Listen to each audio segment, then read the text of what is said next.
Hello and welcome to Enchantment of Eternity's review for Star Trek Generations. This video is part of a series of videos where I review every Star Trek film 1 week at a time. This week I am covering the first Next Generation Helms-filmed Star Trek Generations. So, one thing I want to get off my chest first, just to get it out of the way. This film is called Star Trek Generations. It's not called Star Trek 7. In fact, it's just a pet peeve of mine. It really annoys me when people refer to future films by their numbers, because from here on out, the Star Trek films ditched the number system, which I actually think was a good idea. Because I heard a lot of people in Star Trek 6 or Star Trek 5, they're like, "Oh, how many Star Trek films are these having forever? Too many Star Trek films, blah blah blah." And every time someone would say that, I'm like, "Fuckhead! There's been over 20." James Bond films, and nobody seems to care about that. And part of the reason is that James Bonds don't put the fucking numbers next to their names. They just say Jamie to live another day or die another day, whatever the fuck those things. And it's the same plot over and over again, so I think it's way worse. But anyway, never been a huge James Bond fan. But regardless, because I thought this should be however many freaking Star Trek. Yes, make 20, make 50 Star Trek films. Plus, I just don't think the number system worked very well, because the motion picture really has nothing to do with Star Trek 2 and whatever, and I talked about this before. So, I would actually be more inclined to drop the numbers entirely and just call it The Wrath of Khan. Just call it Star Trek The Search for Spock or Star Trek The Voyage Home.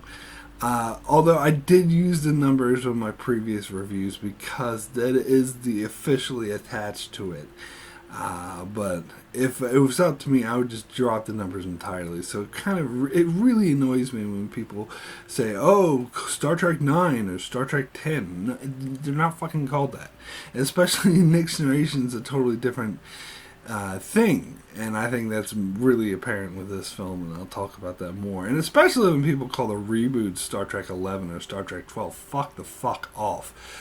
And by no means is that Star Trek 11 or 12 or 13. But anyway,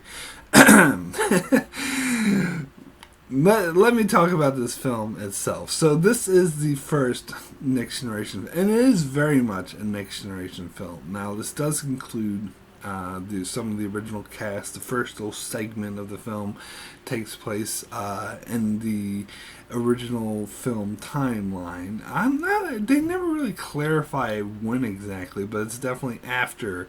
It's post Star Trek 6, that's for sure, because it's after Kirk and all of them are fully retired. I don't know why Chekhov is there. He's not really retired. Other lore says he becomes an admiral, but we'll leave that aside. Just for the purposes of the plot, they had to have him retired or whatever. So, but it is still a fully Star Trek Next Generation film, because this is the first film that was behind the scenes. It's completely in the hands of the Next Generation staff. This is a Rick Berman film. Now, Rick Berman, of course, took over for Next Generation, pretty much the entire franchise after Roddenberry's passing, although he had nothing to do with any of the previous Star Trek films. So this is the first time he was the head guy on a Star Trek film. If I believe correctly, he wasn't really involved in Star Trek 6 at all. And all of the staff, this was written by Ronald D. Moore and Brenna Brega, who were classic Next Generation writers. Ronald D. Moore would go on to be involved in Deep Space Nine, and Brenna Brega would go on to be involved in Voyager and Crapfest Enterprise. So basically, behind the scenes, this was basically a Next Generation film. Now, they apparently, Paramount went to Rick Berman and asked, "Hey, let's make the next film a Next Generation film." And this happened during the 6th season that the Next Generation was airing. Now, as you know, Next Generation finished after its 7th season, and I think that was partly planned, and part of it is because they knew they were transitioning to the film. So it wasn't really so much as an end to Next Generation as that an end. I'll talk about Next Generation, but the writers of the show themselves said they were running out of ideas, and that they wanted to end the show, and so that's fine. They wanted to end the show at 7 seasons, and it almost becomes like a rule from here on out, like the rule of 7, where any Star Trek show doesn't go beyond 7 seasons. I don't know why that became a rule, but whatever. So anyway, during the 6th season, Paramount approached Rick Berman and was like, oh, let's make the next film Next Generation. So the head up, the big wigs decided that the best thing, a way to transition from the original films to the Next Generation films, was to have the original cast, particularly Captain Kirk, in the film as well. So you get the mix of some of the original series characters and some of the Next Generation characters. So apparently Rick Berman commissioned 4 different writers, or teams I should say, to write a script for the film, and then he was going to look at all the different ideas, or come up with ideas, and he would judge which one he would go with. And apparently the 4th writer, who was Michael Piller, refused to participate because he said he didn't agree with the competition feel of what he was doing, which was quite a shame, because I'm sure what Michael Piller come up with would probably be the best, because I'm a huge fan of Michael Piller. But I guess that does speak a lot to his character, that he's just very anti-competition. He's a very new age type guy. I'll talk about that more when I get into Insurrection. But anyway, so Ronald D. Moore and Brendan Braga came up with an idea, and then Maurice Hurley came up with an idea. Now, if you don't know who Maurice Hurley is, he was the head writer of Star Trek Next Generation in the first 2 seasons, aka the bad seasons. And he's actually pretty notorious in the Star Trek community. People who've worked on the show sort of have a very negative feelings about him. Apparently he's the one that kicked Gates McFadden off the show because he didn't like her, or didn't like Dr. Crusher, either way.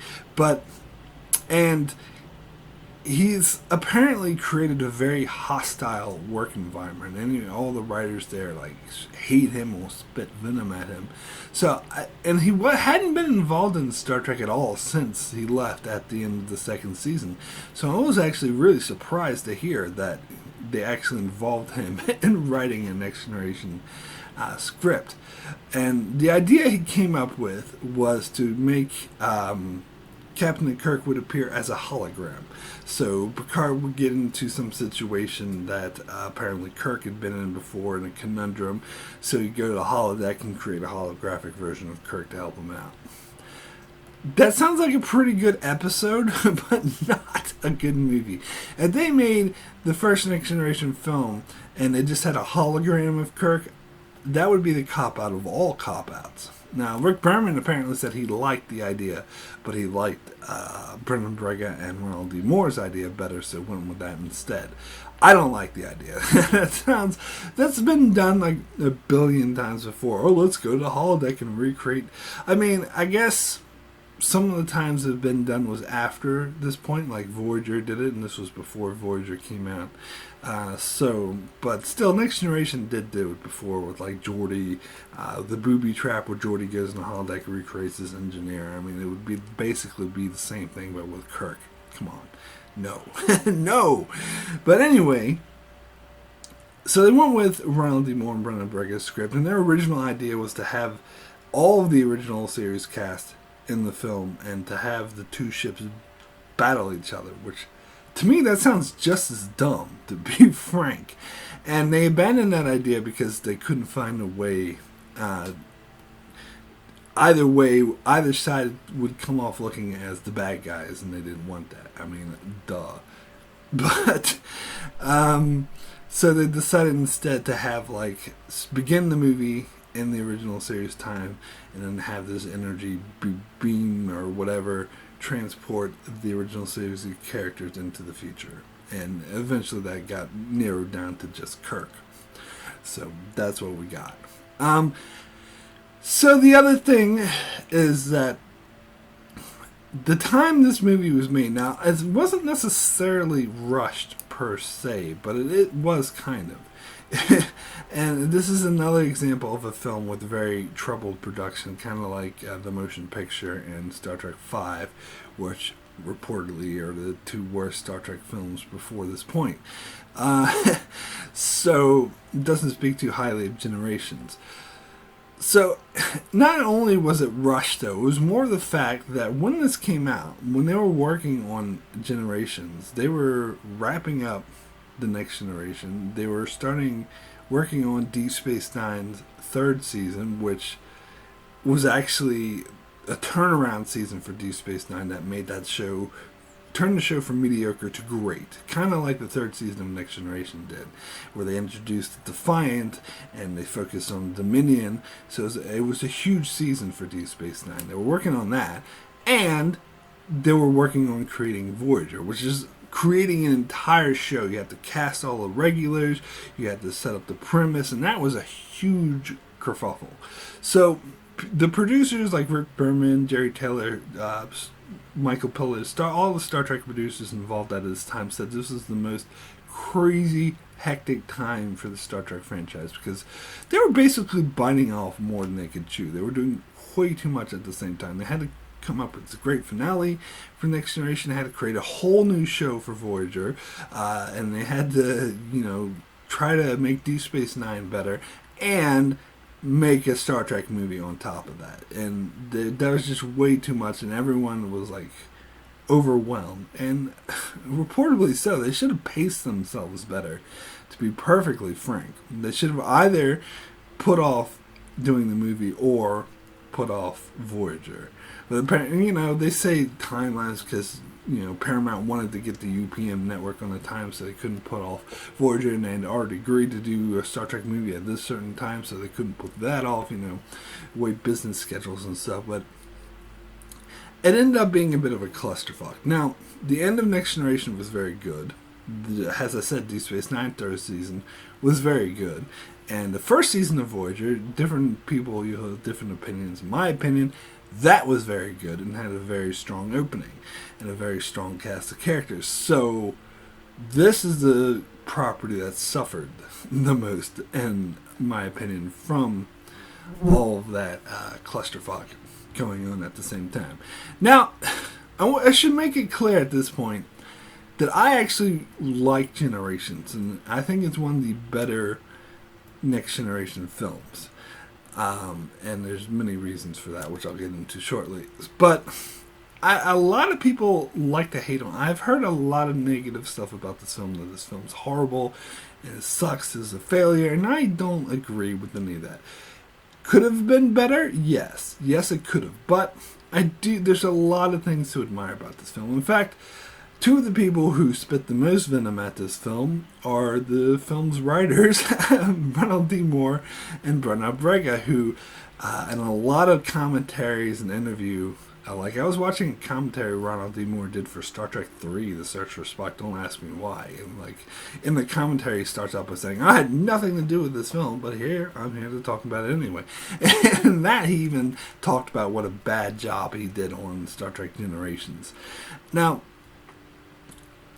I think I can kind of see that, because if you're a writer, and I think they had a lot of pressure from outside forces, Rick Berman and other producers who were forcing them to go in certain ways, because I heard stories of different ideas that actually sound way better than what we did have. In particular, apparently there was supposed to be a big Romulan fight scene at the start of the Next Generation storyline. So it would go from the original series where Kirk was on the Enterprise B to this big fight with the Romulans, but Jerry Taylor apparently decided they wanted something more character-based, so they came up with the holodeck sequence. And now, I don't necessarily disagree with that. I think because Next Generation is always been about the family, the ensemble cast, and I think it wasn't necessarily a bad idea to focus on that rather than a huge battle. That being said, it would have been nice to see the Romulans in there somewhere. Apparently, there was also another big action sequence planned for towards the end of the film, where Lursa and B'Etor and the Klingons would go on the planet after the Enterprise saucer section crash landed there, and they would be fighting the Enterprise crew in the jungle. I'm glad they got rid of that. That would have been superfluous. That would have been too much. You don't need that. But that being said, it would seem a lot better than what we got. So let me say what I like about this film. First of all, I think it was Ebert, Robert Ebert, or whatever, Cisco and Ebert, one of them, said that this film felt like 3 episodes of television mashed together. And it kind of was. And so I think the reason why I like this film is because it has a very good atmosphere. It has very good character stories.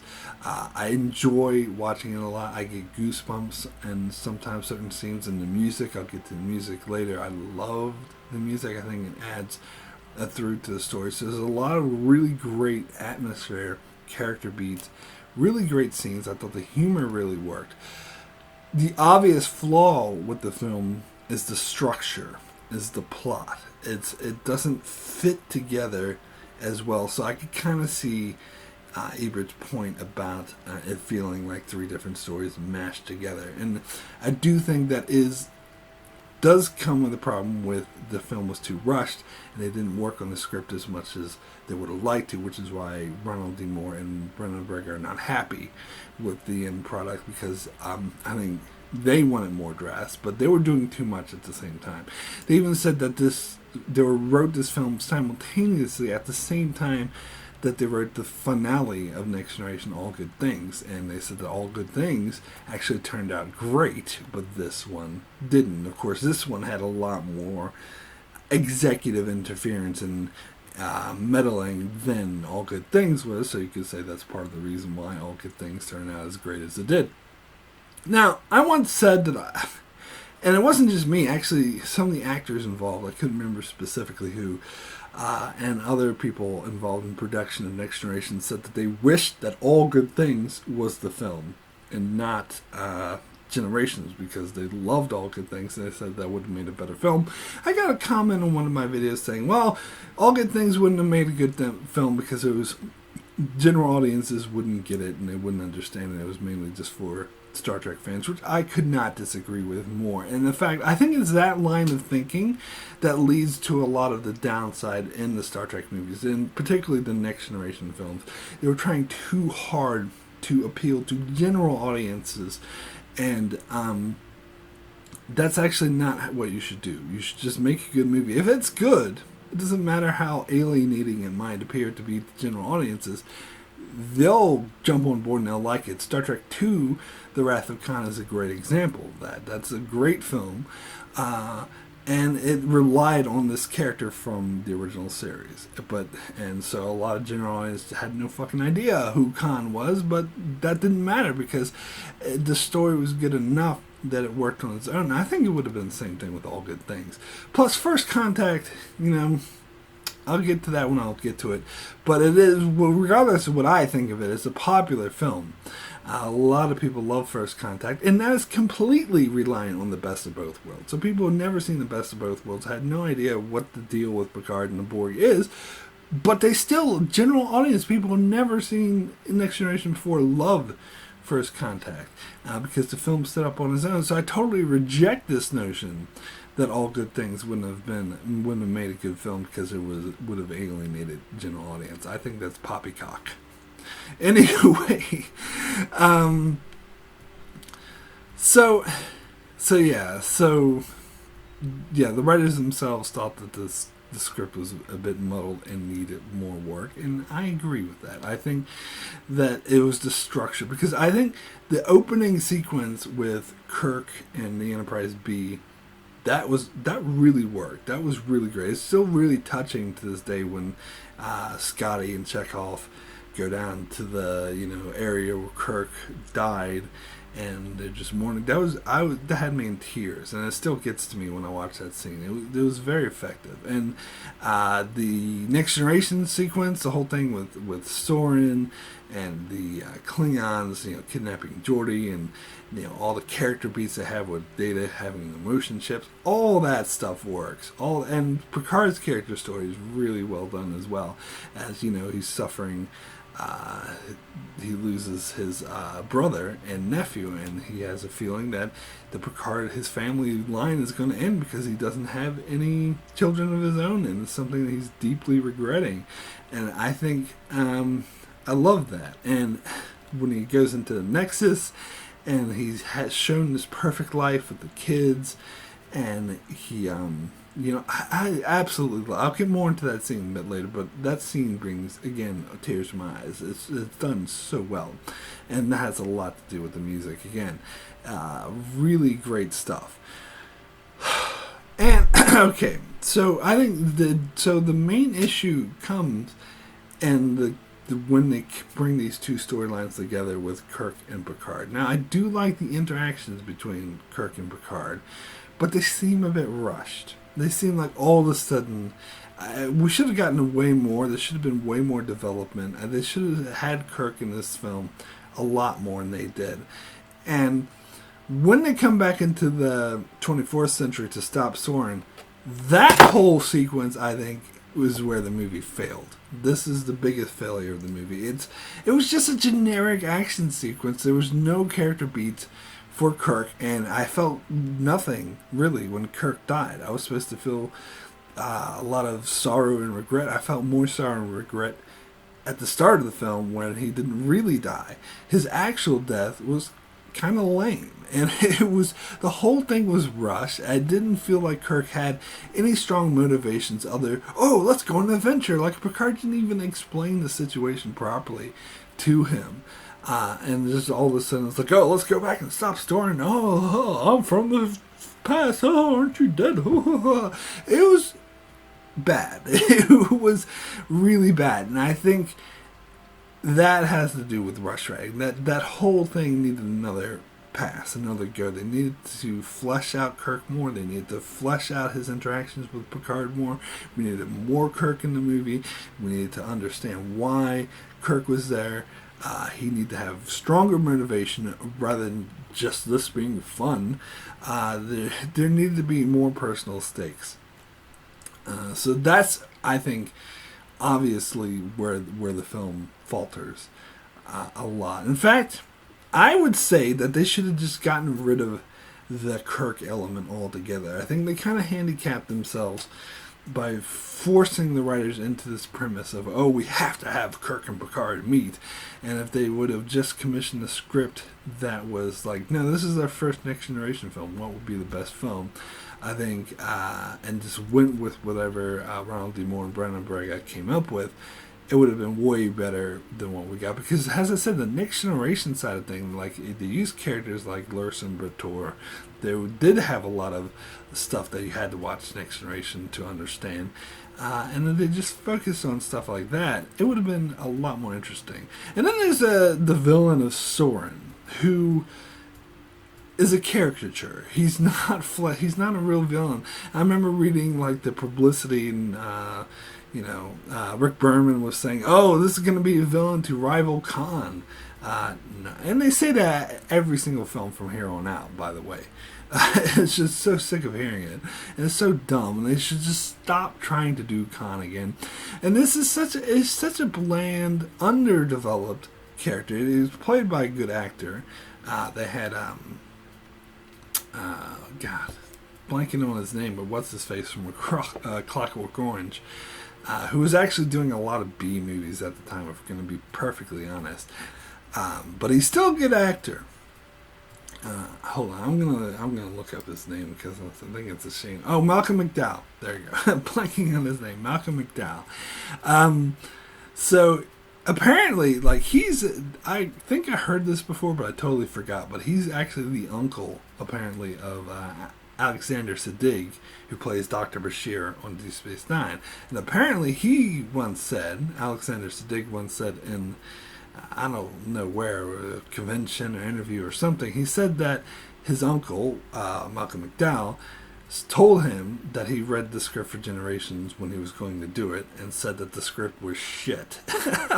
Now that's hearsay, so we don't know if that's the case. And apparently, like, publicly he said, "Oh, I really want to do this because it's great, get involved." But as I said, his career was kind of in shambles at the moment, so it's not shocking that he'd agree to do it. But anyway, he is a good actor.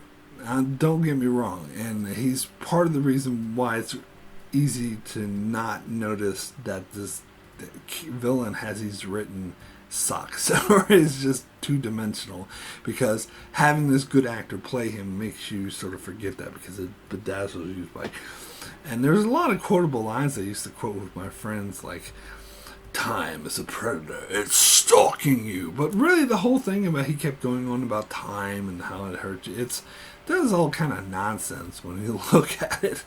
I mean, the whole thing was supposed to be, oh, this guy's crazy. And this is something a lot of the Next Generation, or a lot of the Star Trek films, not just Next Generation, will fall back on their villains from here on out. Just, he's crazy. And they need to, writers need to understand that that's not good character development. That is not a fleshed out villain to say he's crazy and that's his only sort of characteristic. That's his only motivation.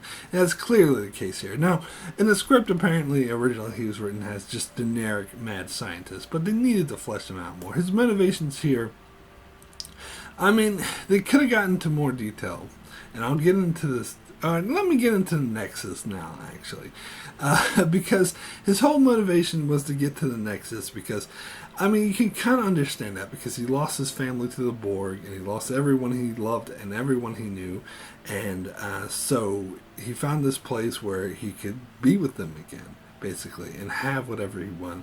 So that became his obsession, because he's torn and lost. Nothing else mattered. It's not that he's a bad person or evil person, that he wants to kill people. It's that his main motivation in life, he's just surrounded by hurt and pain, and he really wants to escape that. So it's kind of, I don't know, in a way it could be seen as an allegory for drug abuse or whatever, but he has a way to totally escape his pain in his life by going to this Nexus, and so nothing else matters. And I can kind of understand that, but again, it's kind of underdeveloped. Now, alright, let's talk about the Nexus, because this whole idea is another thing that was not fleshed out or thought very well. First of all, like, the whole way of getting there doesn't really make any sense, because Data in the scene, Data says, you can't get there by ship, because any ship that flies into it is destroyed. That's why he has to change the course so it comes to the planet. Now, how come, I don't really understand how the El-Orians, like Guinan and all them, were in the Nexus, because they were on ships. They were beamed from ships. So those ships beamed them from the Nexus? How the hell does that work? And Soren was yelling, "Let me go back!" But he was on a ship. He wasn't beamed from the Nexus. I don't really understand that. And plus, of course, Kirk was on a ship. It was struck by the Nexus, and reportedly floated out into space and was drawn into the Nexus. So you can get to the Nexus from a starship. You could fly a starship right next to the Nexus, and then jump out of the starship in the spacesuit and go to the Nexus, apparently, because that's how it's been shown to work, or jump right into its path. So this whole thing about you can't get there by starship is horseshit. So that, plus it's very unclear of how the El-Orians were in the Nexus in the first place. So that all this jumble doesn't make sense. But as for the Nexus itself, it sounds like, you know, if you ever played a video game on God mode, that's what it kind of sounds like. It's like, it's cool at first. You're like, oh, I can do anything I want. I can do this, I can do that. But it gets boring after a while, because there's no challenge. You just get whatever you want. And this is what it seems like. And they, you know, Picard and Kirk come to this conclusion fairly soon. And when they get to the Nexus now, yeah, it seems like the script is trying to say that's because they're strong of character. But it seems like anyone except for someone who's crazy like Soren, would come to this conclusion. But that's not how Guinan described it. That's not how they described the other people. It said it's like being wrapped in joy, and it doesn't come off as being wrapped in joy because it's so obviously fake and it's so obviously not real. That it almost seems like living a delusion. But again, if you're traumatized and suffering through, serious tragedy, and you're mentally disabled or mentally damaged because of that, then I can see why someone would actually be okay with that. But I would say the majority of people would have the same reaction that Picard and Kirk did. It's like, it's fun at first, like, oh, this is so great, but eventually they realized how fake and not real, and eventually they just get bored. Basically, they say you get whatever you want, you can go to whatever time period you want, you can be with whoever you want, and it would become too obvious that they're not real people that you're interacting with. They're just fake delusions of what you want them to be, and you can just go anywhere you want. So it would get boring very fast, actually. So I don't know. I think their idea of the Nexus really fell apart and just doesn't make much sense. And they should have found a better way. Like I heard somewhere, it's possible speculation that maybe their idea originally was just to have this like vortex kind of transport Kirk in time, almost like, sort of the same like what they did with yesterday's Enterprise, when the Enterprise C just came into a vortex or whatever. I think they should have just went with that and found a better villain and better character motivation. Maybe even focus on the Romulans more and forget this whole Soren thing, which of course is obviously them trying to create another Khan, which they just should stop doing. So anyway, that's a flaw. Those mean the flaws I have to the film. Now, what I like about the film, and now first of all, let me talk about the music, because music actually is a big factor. A lot of these scenes, as I said, sort of brought me to tears and had me in awe because the music was so good. And I will say that this is the best music in a Next Generation film, period. The music kind of goes downhill after this. Now, I'm sure a lot of people would disagree with me because they have Jerry Goldsmith does the music for all the Next Generation films after this one. I can't remember the gentleman's name, but he was one of the he did a lot of music for the TV show for the Next Generation and for Deep Space Nine. So he's kind of like it's like almost generic Star Trek music, you could say, but it was such to a higher level, and I actually love that. I love that it has that Star Trek feel to it, but it was more grand for the movies, and I think it was just perfect, and it works so well. Whereas Jerry Goldsmith, he is a good producer, a good composer, don't get me wrong, but what he did with the original, the motion picture, was good. I like the music for that movie as well, but it seems to me, I'm not sure what it was, if it was his age, or they just gave him free reins and didn't rein him in, because that obviously Bob Weiss really reined him in for the motion picture. And Jerry, there's some, not just Star Trek movies, he's done some really great scores. Like, I've been watching movies like, wow, this score is awesome. Who did it? Oh, it's Jerry Goldsmith. But the scores get progressive, and I'll talk about this more when I get to the other movies, but they get progressively bad. Where we get to the point of Insurrection, the score was horrible, and Nemesis probably had one of the worst scores I've ever heard. Now, that's not to say the music composed was objectively bad, it's to say that it did not at all fit with the film and really hampered my enjoyment of the film. So I think they should have stuck with this composer, and I think by far this is the best score for any of the Next Generation films, but it's just my opinion. But anyway, I did really like the stuff at the start with Kirk, Scotty, and Chekhov going to the Enterprise B, because everyone at this point, because we saw the Enterprise C and yesterday's Enterprise, of course, the Enterprise D is Next Generation, the Enterprise A is the films, and no letter is the original series. So we didn't see a B. So like, okay, let's have the B in the Excelsior class. And I do think it's kind of ironic how Scotty comes on board and is like a fine ship, because he was always shitting all over the Excelsior in Star Trek 3 and 4. But all of a sudden he likes the Excelsior class. But anyway. So that was interesting, but I don't know. The thing with the reporters, that sounds like a Ronald D. Moore thing, and they did explore sort of reporters in the Federation a bit more in Deep Space Nine. But Ronald D. Moore, as much as I like him, he does try to 20th centuryify Star Trek a bit too much, and that was a problem throughout Deep Space Nine and Voyager. Voyager was more Brennan Braga, so they both tried to 20th centuryify Star Trek more than Gene Roddenberry would have cared for. And so the concept of having reporters like act just like reporters, being blah blah blah, being annoying, and they're just cliche reporters, I didn't like that. But it doesn't seem to fit with what is established in the Federation and Star Trek in that time. That if there were reporters, they wouldn't act like they do in the 20th century, go, oh, Kirk, blah, blah, blah, and be annoying.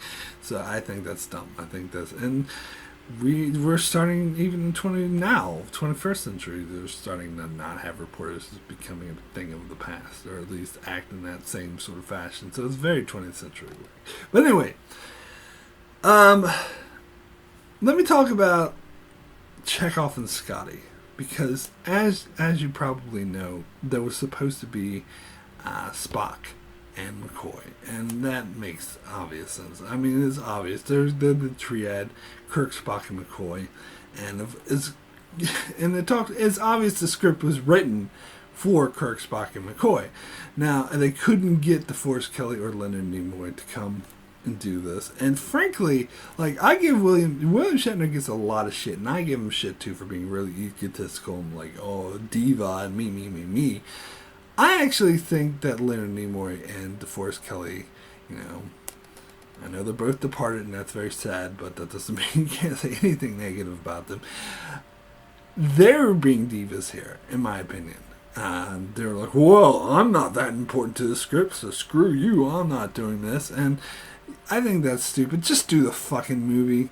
It's just a cameo appearance. Just fucking do it. There's all has to be about me. It can't be about Shatner. So I actually think they're just as bad as Shatner, or at least in this particular instance. Come at me, I don't care. But I think that is clearly the case. Now, Leonard Nimoy did say that, oh, well, our lines are so generic. He said the main reason he didn't do it is because it didn't come off as Spock. You could have given those lines to anyone, and it would be the same. He said, in fact, they even did. They gave the lines to Scotty and Chekhov. But I don't think it's true, because I think you can tell those were meant to be Spock lines, and it would have actually worked a hell of a lot better if it was Spock. This character, because Kirk was never as close to Scotty and Chekhov as he was to Spock and McCoy. You could tell, like, that friendship in that scene felt a bit artificial, a bit unearned, where if it was Spock and McCoy, it would be very natural. It would make a lot of sense, and some of these lines in particular felt like they would have been way stronger had they come from Spock. So I disagree with him. I think he's just being a bit precious, but that's just me. Anyway, and, okay, so they did personalize some, once they did get Chekhov and Scotty, they did personalize a few things to make it fit their characters a bit more. Like Scotty says, what the hell, and talks about engineering at some point. So they did try to, but you can tell, like, at the heart of it, that was meant to be Spock and McCoy. But, and the worst part of this is when McCoy goes to the reporters when they find out that the medical staff won't be there until Tuesday. Oh, I said McCoy, Freudian slip. Chekhov goes to the reporters and says, you just become nurses. And he goes down to the sick bay and Since when are you a fucking doctor? And that's something I noticed immediately when I first saw the movie, before I knew it even clicked that it was supposed to be Spock and McCoy. I was just taking it as, they handed it to me. Oh, it's Chekhov and Scotty. It makes total sense. And then all of a sudden Chekhov says, you just become nurses. Come into sickbay and let's... What? What the hell is he doing? He's not a fucking doctor. He doesn't know anything about being a doctor. I guess not only you become nurses, you just became a fucking doctor out of nowhere. What the hell? I mean, come on. They should have at least dropped that part, because that was too obvious McCoy.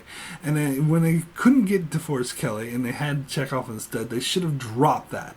It makes no sense having Kirk. I mean, yes, they have to have fucking Guinan appear in the sickbay, but they could have like an Enterprise B doctor and Chekhov just goes to help. For him to take charge of me, you just become... Anyway, that really, if you can't tell, that really bothers me. But, so that is the main part. But I did like, as I said, they try to personalize some of the stuff like they did with Chekhov when he sees Damore, Sulu's daughter, which is the first time we've ever heard anything about Sulu having daughters. It's funny seeing George Takei's reaction to this, because he didn't know anything about this when they were making the film. We just learned when we did, when the film came out. It's like, when did I have time to have a daughter? Oh my. So he was a bit surprised by that. But I think that was, I like that. That was a nice touch. And it's also added to sort of Kirk's character, regret that he never settled down and had a family. He's like, when did Sulu have time for family? So I think I did really like that, and I did really think it's worth. I don't want to spend too much time talking about John Harriman. Is that his name? Harrison, whatever.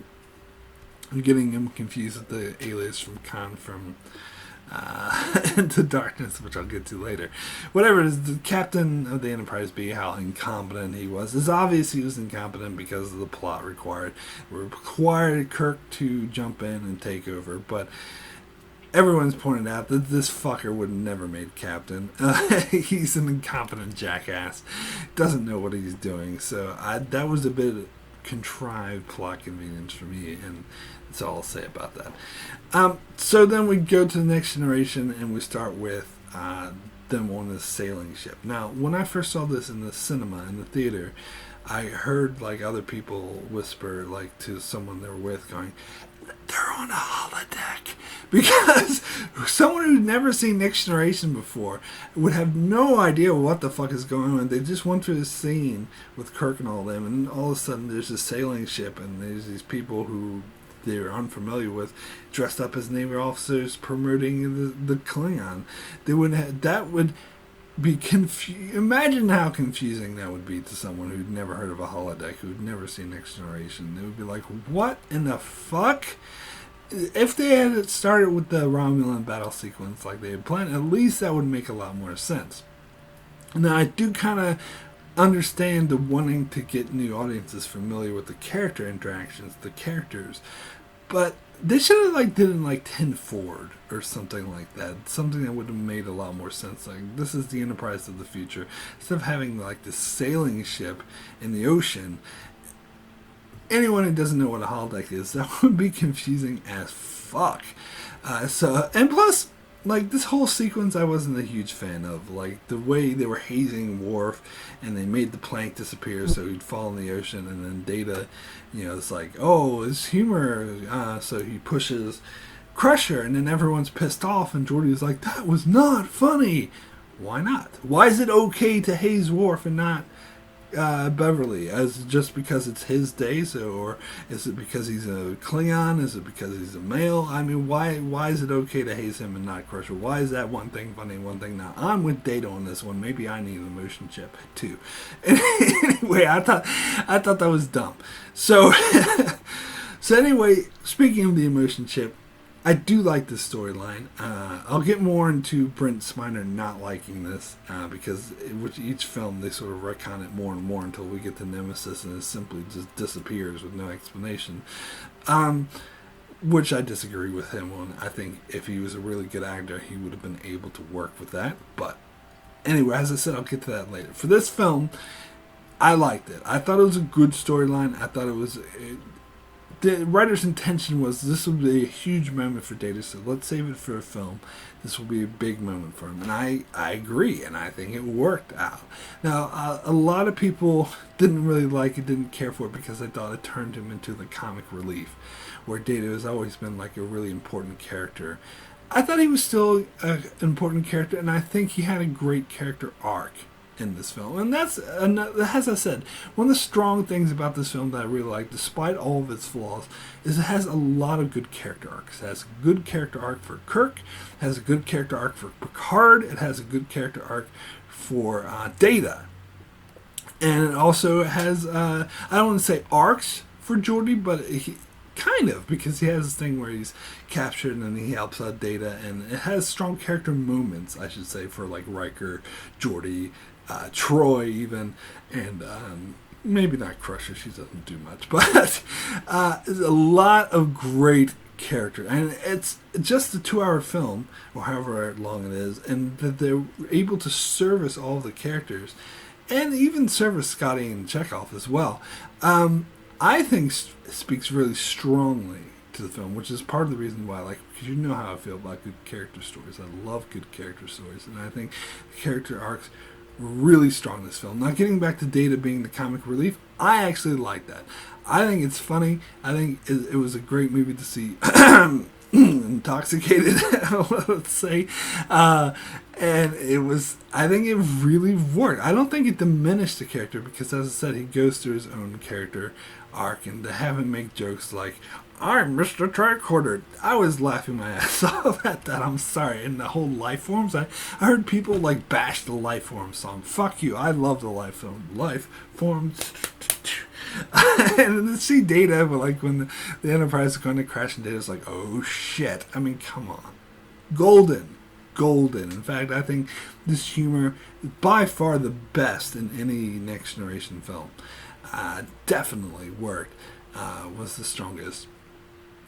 Anyway, and when he found Spot at the end, when he was crying, I was like, for the longest time I thought that was very cheesy. But when I watched it just last night, I tried to imagine how I'd feel if I found my cat after I thought my cat was dead, and a couple of tears came to my eyes too. So okay, maybe as a cat lover I can sort of understand that. But I think it was a great sort of character catharsis ending for Data, his coming terms with his emotion chip, that really worked for the story itself.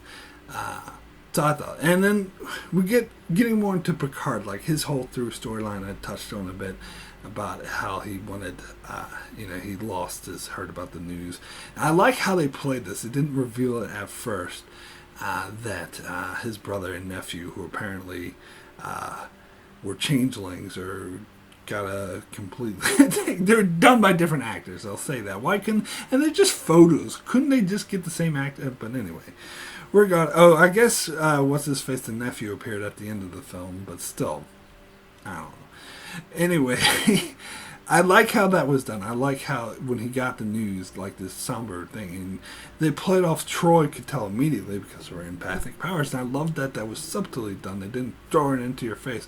I sense great pain in you. You could just tell by the look on Picard's face and the look on Troy's face that she knew something was wrong, desperately wrong with them, and he's got these looks of concern. It's a great family interaction, and between Picard and Riker, when Riker is asking, I'm there for you and stuff like that. It's just great character family dynamic, which I don't think was present, at least not as strongly, in any of the other Next Generation films, which is why I think this is one of the best ones.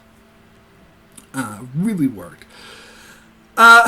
And I like the action sequences with the Klingon bird of prey with Lursen B'Etor, and how they found a way to penetrate the shields. Now, why they didn't just remodulate the shields, I think, is a huge plot hole.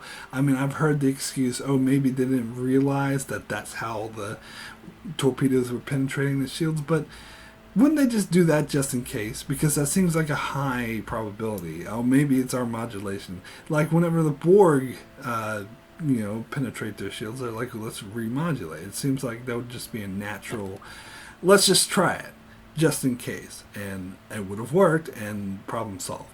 So, plot hole is abound. But that being said, it was still a really intense sequence. I loved it. It was a good battle.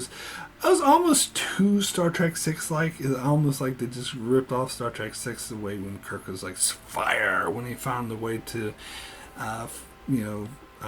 penetrate or the Klingon cloak and find the ship. It's kind of the same thing when they forced the Klingon ship and they had Riker go fire. It was almost too similar to it, and then torpedoes until the ship was destroyed.